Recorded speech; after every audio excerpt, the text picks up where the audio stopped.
Ini merupakan balok cantilever, di mana balok ini terjepit pada satu ujung sisinya dan bebas pada satu ujung sisinya.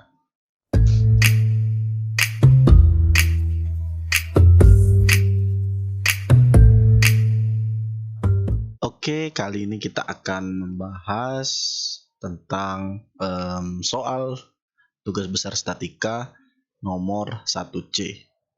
Untuk nomor 1C ini adalah model struktur, analisis struktur, di mana ini merupakan balok cantilever, di mana balok ini terjepit pada satu ujung sisinya dan bebas pada satu ujung sisinya.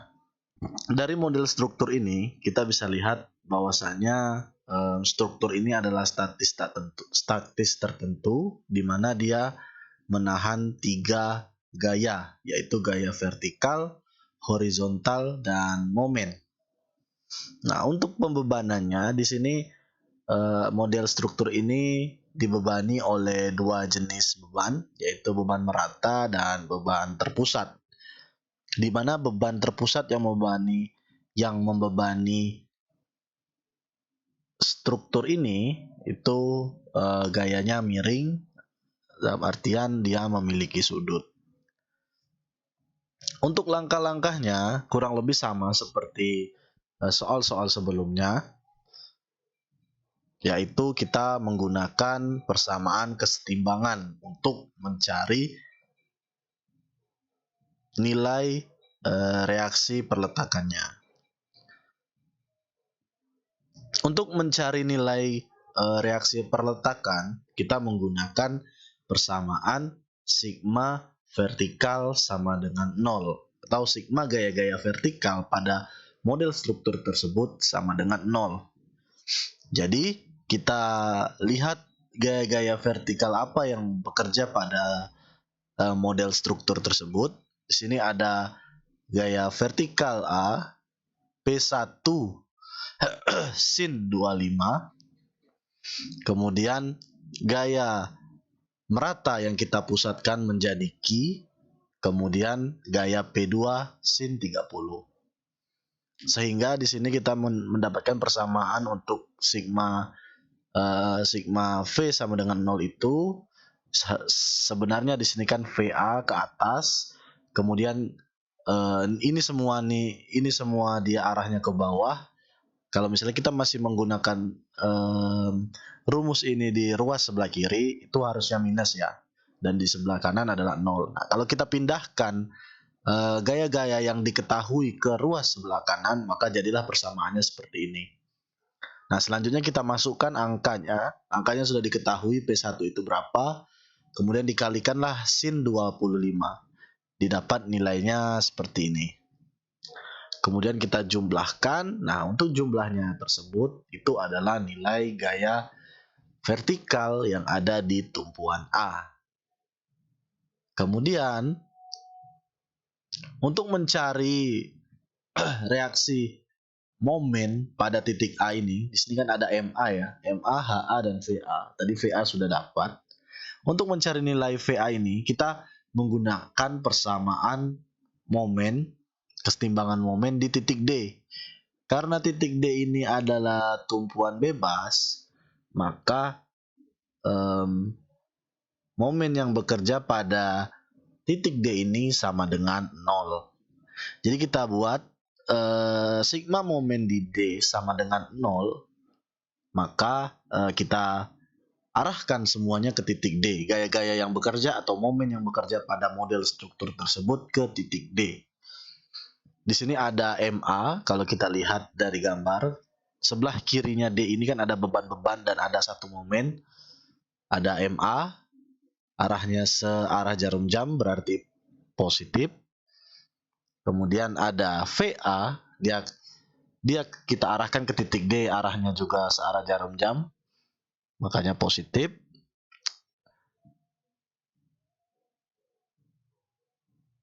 VA dikali dengan panjangnya, atau VA dikali L1 tambah L2 tambah L3. Kemudian ada gaya ke bawah P 1 sin 25 dikali L3 tambah L2. Nah, ini dia ke titik D, L2 tambah L3. Kemudian ada Q, jaraknya setengah dari L3. Dapatlah persamaan ini yang nanti sama dengan 0. Nah, untuk yang ada angkanya, kita masukkan angka-angkanya, kemudian kita operasikan, jadilah persamaannya seperti ini. Nah, untuk mendapat nilai MA sama dengan berapa, kita tinggal mengubah ruasnya, memindahkan ruasnya. Jadi MA itu sama dengan minus 140,401 sekian kilonewton meter. Nah, itu untuk nilai momen A-nya. Selanjutnya, kita mencari gaya-gaya dalam. Ini reaksi perletakannya udah dapet ya. Sebenarnya ada satu lagi, ini ada HA. HA ini berarti sigma H sama dengan 0. Nah, kita masukkanlah gaya-gaya horizontal yang bekerja sesuai dengan arahnya. Kita asumsikan A ini arahnya ke kanan, berarti dia plus. Kemudian ada P1 cos 25, itu arahnya ke kanan juga, berarti dia plus. Nah, yang ini ada P2 cos 30, arahnya ke kiri, berarti minus. Nah, nilai HA ini berarti P2 cos 30 dikurang P1 cos 25. Nah, itulah nilai HA. Ini seharusnya setelah sigma momen di D ada lagi ya, sigma H sama dengan 0. Dapatlah nilai reaksi perletakan untuk gaya horizontalnya. Karena di tumpuan jepit itu ada 3 gaya. Ada momen, ada gaya vertikal, ada gaya horizontal. Nah, selanjutnya bila gaya-gaya tadi udah kita dapat, reaksi-reaksi peletakan maksud saya udah kita dapat, kita bisa mencari nilai gaya dalam. Nah, untuk mencari gaya dalam itu ya prinsipnya kurang lebih sama seperti soal-soal statika biasanya. Kita menggunakan per segmen agar memudahkan membuat persamaan momen pada tiap-tiap segmen. Kita ambil dari soal antara titik A ke B, kita katakan itu segmen 1 atau segmen A ke B dengan jarak atau dengan X-nya 0 sampai 2,11. Ini bentuknya atau ilustrasinya. Diketahui nilai MA sama dengan min 140. Nah, untuk mencari persamaan momennya, momen dari ke sini ke kanan dari titik A, itu berarti kan M dikali X atau di jarak berapapun ada momen gitu kan. Nah, berarti persamaannya karena ada momen A berarti MA. Kemudian ada gaya FA, berarti FA dikali sejarak X. Berarti persamaan momennya adalah MX sama dengan MA tambah VA dikali X. Nah, kita masukkanlah, substitusikan untuk X berapapun. Di sini diberikan contoh X sama dengan 0, X sama dengan 1,055 dan X sama dengan 2,11. Didapat hasilnya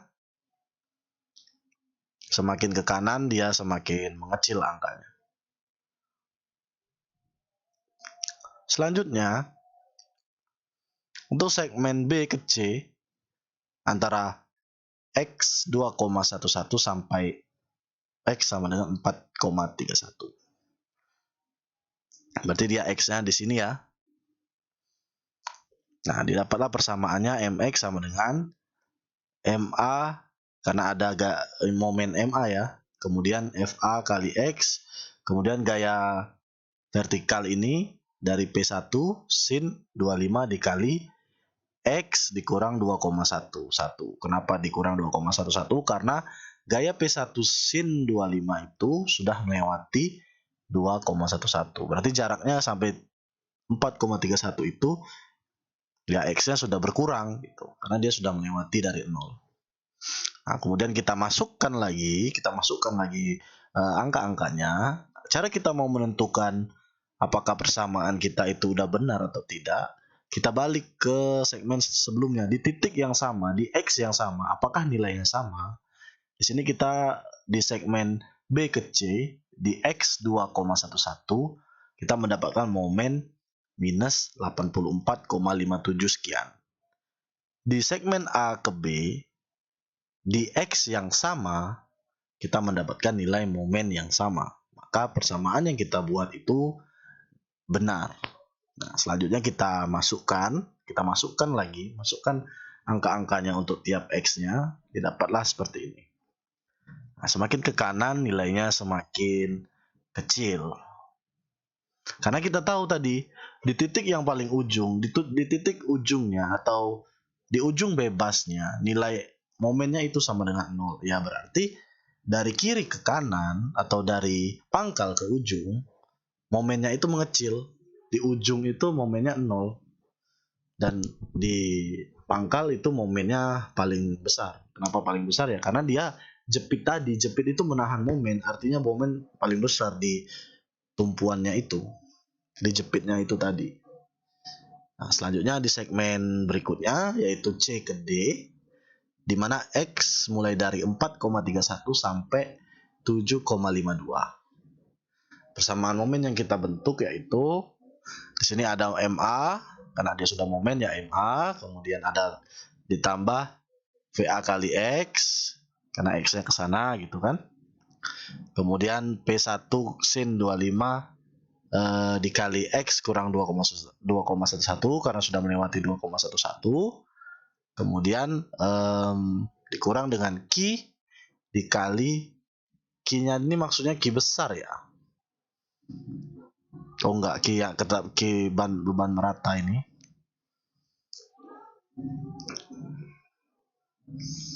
Itu Q dikali dengan X kurang 4,31. Kemudian dikali dengan jaraknya ke titik D setengah dari X kurang 4,31. Nah, dia kan karena beban Q ini sudah melewati X sepanjang 4,31 gitu. Jadi makanya dia dikalilah dengan ini alasnya, Q kali alas, kemudian kali jarak. Nah, alasnya itu X kurang 4,31 ya kan. Misal X-nya full sampai sini.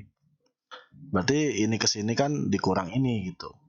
Kemudian dikali dengan jaraknya ke titik D-nya, yaitu setengah dari alasnya tadi. Alasnya tadi X dikurang 4,31. Nah, itu yang rumus yang kita dapat. Nah, dari rumus ini kita substitusikan lagi, kita masukkan lagi angkanya.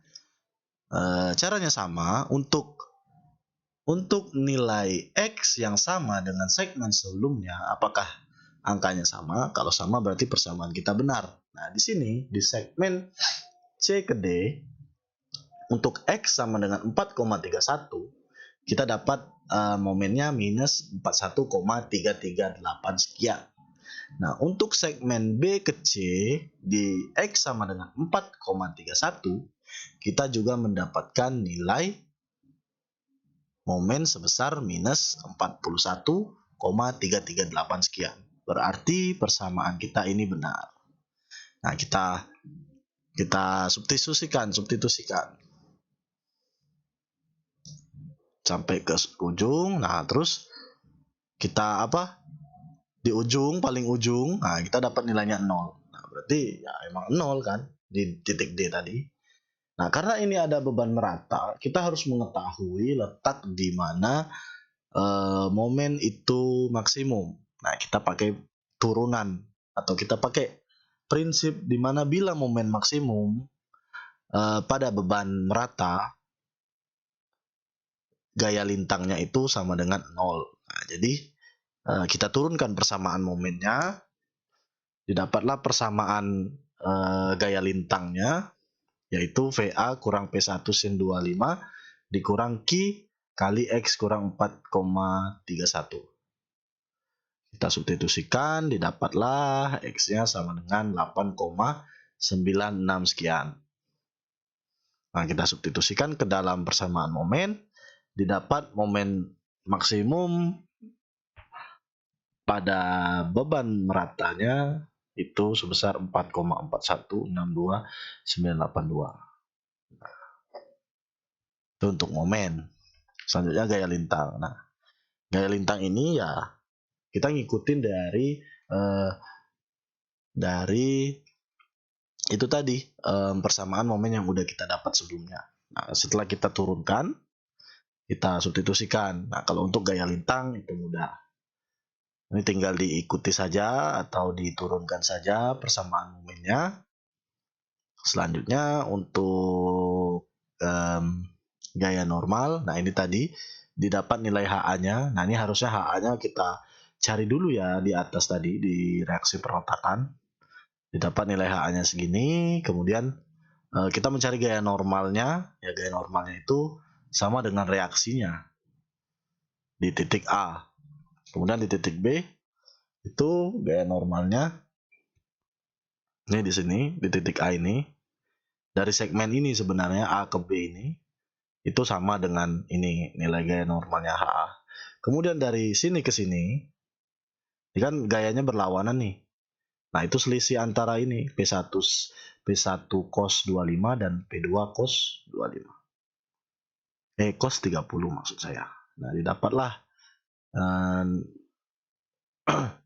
nilai gaya normal B atau di segmen yang ini, segmen dari titik B ke D, dari yang ada dua gaya ini, itu didapat sebesar 2,2032332. Nah, kemudian kalau kita secara keseluruhan di titik D ini,